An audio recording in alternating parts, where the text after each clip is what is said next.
Bem-vindo a mais um episódio do podcast Eu, Antifrágil.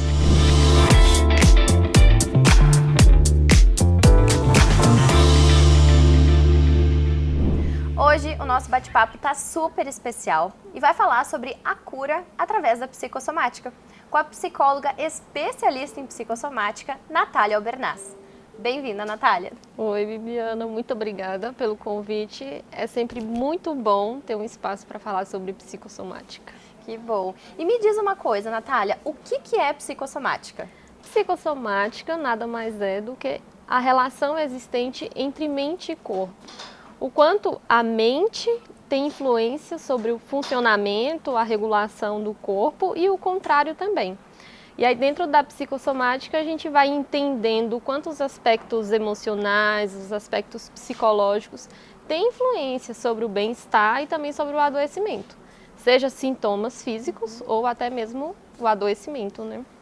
Muitas vezes as pessoas referem dores, doenças, e elas não imaginam que pode ter correlação psicológica, Sim. Que as coisas podem começar na mente, né? E que muitas vezes a cura também começa pela mente. Sim. Apesar de que a psicologia ainda é super abordada, a gente fala sobre isso, ela é muito acolhida, ainda para algumas pessoas é um tabu.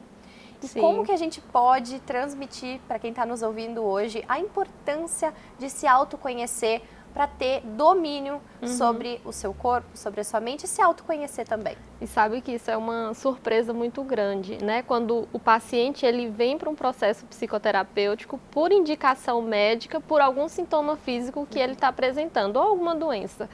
E aí é como se ele pudesse falar assim, mas como que eu vou para um psicólogo se o meu problema é físico, né? Não entende muito bem essa inter-relação. E aí, no processo da consulta, de todo o acompanhamento psicológico, na exploração a gente vai entendendo que além do adoecimento físico, tem vários aspectos ali presentes que de alguma forma se inter-relacionam. E quando a gente começa a diluir todos esses conflitos emocionais, às vezes conflitos que vêm até mesmo do período da infância, o corpo responde significativamente, né? Então aquela dor ela vai desaparecendo, aquele sintoma vai desaparecendo. Lógico que é um tratamento que não é somente com o psicólogo, é um trabalho que envolve o aspecto psicológico e emocional, junto com o profissional médico da especialidade em que o paciente apresenta aquela dor, aquele acometimento. Porque, na verdade, o corpo dá sinais, né? Sim. E ele é nosso, ele está interligado com tudo. Então, é importante a gente ter domínio sobre isso para que a gente possa também buscar a cura.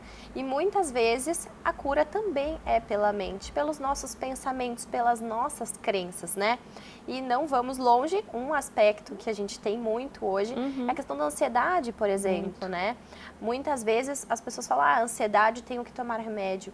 Talvez sim, mas muitas vezes precisa abordar os sintomas da mente, né? O que você tem pensado? Você tem dedicado o seu tempo, né, a que pensamentos, né? Sim. A que crenças? O que isso está atrapalhando na tua rotina, né? E eu acho que a grande questão é essa, a gente perceber o corpo. E eu sempre fui muito inquieta na parte de entender o porquê que o corpo responde.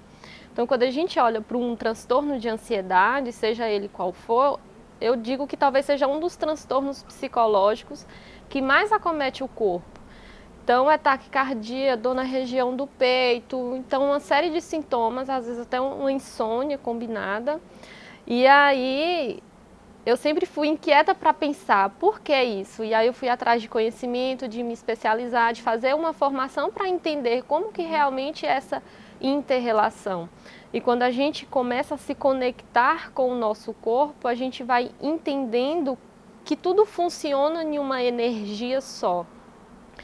E no processo de escuta do corpo é muito comum, quando a gente sente uma dor, a gente tentar eliminar essa dor a todo custo. Então vem uma dor de cabeça, aí eu preciso de um remédio. Eu nem paro para pensar no o que foi aquela dor de cabeça. Será que eu não dormi ou dormi? Será que eu estou preocupada com alguma coisa? Tem alguma coisa que está me angustiando? A gente simplesmente quer colocar uma pedra sobre o sintoma. Quando a psicossomática nos convida a refletir sobre o sintoma, A mesma coisa relacionada ao adoecimento. Se surge um diagnóstico de câncer, por exemplo, eu vejo aquilo como uma pedra que desvia todo o caminho que eu estava traçando. Mas se vem um diagnóstico de câncer ou de qualquer outra doença que for, aquilo já diz que o caminho que eu estava trilhando não era o caminho certo. Porque se fosse o caminho certo, não teria surgido um adoecimento. E aí, se a gente tivesse o poder, o que a gente gostaria de fazer? Tirar aquela doença e seguir o mesmo caminho. Quando a realidade, a gente tem que entender qual a representação simbólica daquela doença. O que aquele órgão acometido diz. E é algo que eu sempre falo para os meus pacientes, né? O que essa dor está te convidando a pensar, a refletir? E talvez é essa a grande questão, né? Entender o corpo. Exatamente. E toda vez que a gente fugir de se compreender, cedo ou tarde surgirão outras doenças para nos convidar a gente a se autoconhecer. Sim. E muitas vezes, ao longo das doenças, a gente terceiriza, né, a causa, a raiz delas. Por exemplo, até mesmo a dor de cabeça. Ah, porque eu me incomodei com fulano, porque o trabalho está difícil, porque, enfim, a minha rotina é pesada. Sim. Mas qual será que é a central, né? Qual que será que é o foco? O que será que essa dor de cabeça está nos convidando? Achei muito interessante que tu falou. Sim. Porque muitas vezes é um pensamento repetitivo, é um pensamento de dor, é uma crença, é algo negativo que fica nos rondando e pesando. Desse modo também a gente pode abordar a dor de garganta, por exemplo, né? Com certeza. Porque tudo é um convite, né? Todo sintoma que vem, ele não vem por um acaso, né? Algo contribuiu para aquilo acontecer. E por isso que eu acho também essa frase ela muito significativa, porque o maior convite do sintoma é fazer a gente olhar para dentro. E não tem algo que prenda mais a nossa atenção sobre nós mesmos do que o sintoma. Então é como um último pedido de socorro do próprio corpo para a gente olhar para si mesmo. Então eu posso ter a reunião mais importante, o evento mais importante, estar com a pessoa mais importante, mas se vem um sintoma, uma doença, eu paro. Eu desmarco, eu não vou. Então o sintoma é um pedido de socorro do próprio corpo, como quem diz assim, olhe para si, se cuide, reflita sobre você, perceba como está a sua vida, se for possível, mude, se transforme. Então, quando a gente passa a ver a doença ou sintoma como um aliado para o bem-estar, por mais que eu vou passar, às vezes, por um processo de tratamento muito doloroso, como um câncer, por exemplo, eu vou passar por aquilo como uma transformação e não como um embate, uma luta em que eu vou vencer o câncer. Lógico, eu tenho que vencer o câncer, mas eu tenho que me transformar com o câncer e entender o que esse câncer me convida a mudar. E é bem profundo isso, né? E infelizmente isso é para poucas pessoas, porque para você alcançar esse nível de entendimento de si mesmo, de que aquela doença, aquele momento ruim, ele te convida a você refletir sobre você mesmo, você precisa de muita maturidade, muito autoconhecimento para realmente conseguir acessar a fundo, né? E não é deixar de lado a medicina, é se aliar a ela, né? Isso, com certeza. É caminhar junto. Quando a gente parte para um tratamento psicossomático, não é dizer que eu não vou mais ao médico ou eu não vou seguir com um tratamento médico. Mas é um tratamento combinado justamente porque nós somos um todo, né? O corpo influencia e é influenciado, assim como a mente influencia e é influenciado. Então, o resultado ele é muito maior, muito mais significativo e muito mais amplo quando essa mudança ela envolve um todo, né? E é um processo também de pensar sobre a autorresponsabilidade. Até pegando um gancho do que você falou, né, Bibiana? Às vezes é muito mais fácil a gente jogar para o externo. Eu estou com a minha cabeça doendo porque eu tive uma rotina exaustiva de trabalho. Tá, então pensa a sua relação com o seu trabalho, com aquilo que você faz, aquilo que você desempenha, aquilo que você executa. É esse processo da autorresponsabilidade, né?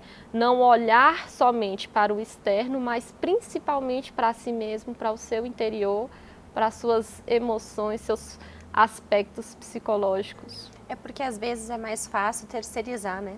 Com certeza. Às vezes é mais fácil dizer que a culpa é do outro, que a culpa é do externo, que a culpa é do trabalho, quando na verdade, às vezes é nós mesmos que não estamos sabendo lidar bem com isso, né? Sim. Se a gente estiver bem conectado com a gente consegue lidar melhor, de uma forma mais madura, ou mais racional, ou de uma forma mais equilibrada, né? E aí é onde a chave muda, né? Quando eu vejo que eu sou o responsável por tudo o que me acontece, seja direto ou indiretamente, eu passo a ter um maior controle sobre as coisas. Eu consigo gerir melhor a minha vida, eu consigo ser mais assertiva naquilo que eu quero fazer, eu consigo dizer não, né? Então, é olhar mais para si e entender os seus próprios mecanismos e entender que enquanto a gente joga para o outro, isso não vai levar a gente a lugar nenhum, a gente vai permanecer no mesmo ciclo vicioso de tentar encontrar um culpado pelas coisas que acontecem na nossa vida. E uma coisa super interessante até é a questão da dor de garganta, né? Muitas pessoas, eu tô com dor de garganta, e eu acho bem engraçado, porque eu adoro a psicossomática, acho que tem, né, muita lógica. Eu digo, bom, mas então o que tu não tá falando? O que tu tá guardando, né? O que você não tá expressando? Porque é isso, né? E aí, quando as pessoas se dão conta, realmente, eu não falei. Então tá. Na psicossomática, a gente gosta muito de se atentar à representação simbólica de cada órgão ou de cada parte do corpo. Cada órgão, ele tem a sua função e aquela função, ela diz o seu sentido simbólico. Então, quando eu tenho um acometimento em qualquer parte do corpo, seja ele qual for, eu preciso analisar, né? Qual que é a representação simbólica desse órgão? O que esse órgão diz? E a garganta, assim, se a gente for pensar em um outro órgão, né? Um aparelho digestivo, é onde ali eu vou elaborar, simbolicamente falando, né? Eu vou digerir o alimento, mas simbolicamente é no aparelho digestivo em que eu vou assimilar, digerir todas as coisas. Se eu estou com muitas questões no aparelho digestivo, o que eu não estou conseguindo assimilar?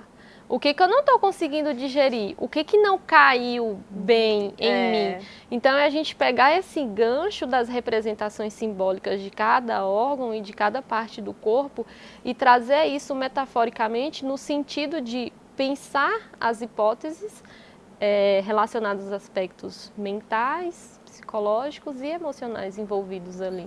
É um mergulho profundo no seu autoconhecimento e realmente estar disposto a olhar para tudo isso, né? Sim. E que outras doenças ou que outros sentimentos, sensações que a gente sente que nos paralisam, que a psicossomática pode nos explicar além da dor de garganta. Tem algum exemplo para nos dar?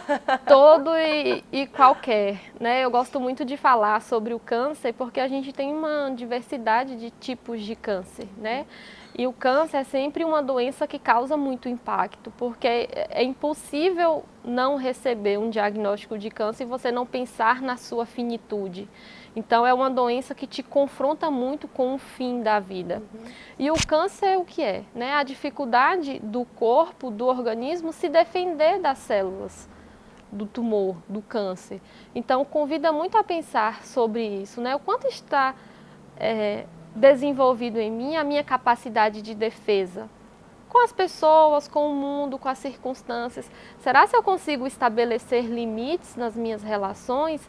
Será se eu consigo ter esse processo comigo também na minha vida? E aí, quando eu vou conversar, atender pacientes com câncer, eu vou percebendo junto com o paciente também que aquilo que acontece no sentido da doença, como ela se reproduz no corpo, é o que se reproduz também na vida do paciente. É um paciente que tem dificuldade de dizer não, que não estabelece limites, que tem essa dificuldade de ter um controle sobre a sua própria vida. Então, seja qual doença for, né, é sempre importante a gente pensar sobre isso. Como essa doença ela funciona no corpo? E quando eu vou converter isso, né, metafórica e simbolicamente, no aspecto psicológico e emocional, como é isso? E a partir daí a gente trazer sempre uma reflexão para essa autorresponsabilidade, esse autoconhecimento, esse mergulho dentro de si. No fim das contas, é melhor a gente entender e confrontar tudo isso e dizer, bom, o que tu quer me ensinar, o que essa doença quer de mim, do que a gente fingir que não viu, Sim. Ou fingir que não está acontecendo, que tem muitas pessoas que agem assim, tô doente, não tem nada Vai acontecendo, passar. né? Vai passar. Do que negar também. Sim. Eu acho que o negar é pior ainda, né? Porque você piora, é aquilo que tu falou lá no início. Você não aceita a sua vulnerabilidade, né? E o que você comentou no início que eu achei fantástico. Tu tá andando por um caminho, surgiu essa doença, né? Ela te convida a pausar e modificar o caminho. Sim. Se você finge que ela não tá ali, é como se você não estivesse vivendo e você continua trilhando o mesmo caminho com erros. Sim, né? sim, sim. E o processo é esse, né? Se o corpo pudesse falar de uma forma explícita em palavras, talvez seria assim, pare. Olha o que você está fazendo com a sua vida. Pense no que você está fazendo e eu acho que algo precisa mudar.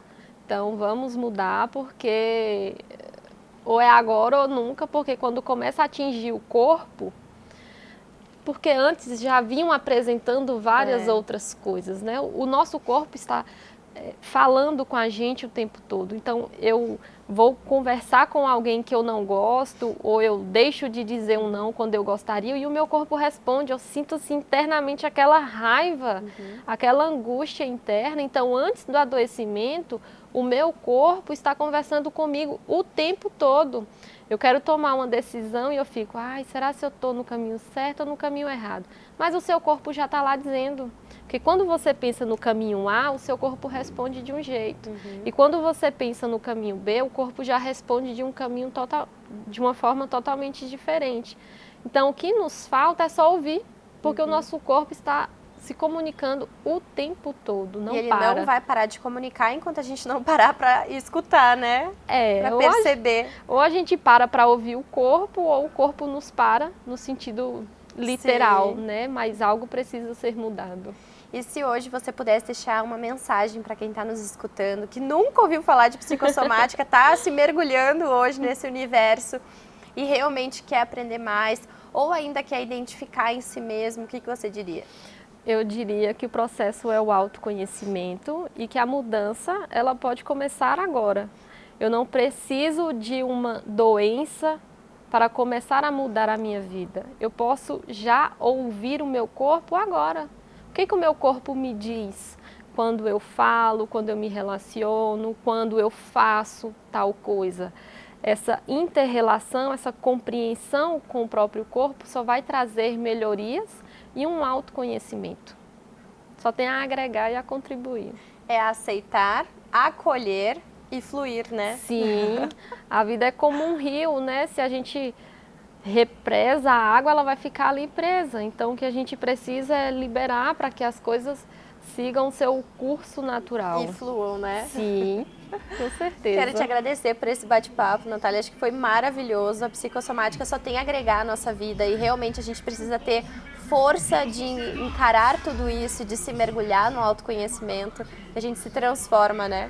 Sim, eu que agradeço o convite. Como eu falei, assim, é uma oportunidade, né, única da gente poder falar sobre algo que não é tão comum. A gente sofre isso na prática, mas a gente não sabe que existe a psicossomática, que existe uma ciência que estuda isso. Então eu que agradeço por estar expondo esse conteúdo aqui. Que bom, fico muito feliz, adorei. Faz todo o sentido do mundo, espero que as pessoas despertem para isso também. Sim. Quero agradecer a você que nos assistiu, nos ouviu. Espero que tenha feito sentido na sua vida. Aproveitem, encaminha para os seus amigos e familiares também conhecerem mais sobre a psicossomática e a gente poder tirar um tempo para se entender, para se compreender e realmente fluir a vida. Então, que a sua cura também venha através da psicossomática e desse mergulhar no autoconhecimento. E até mais!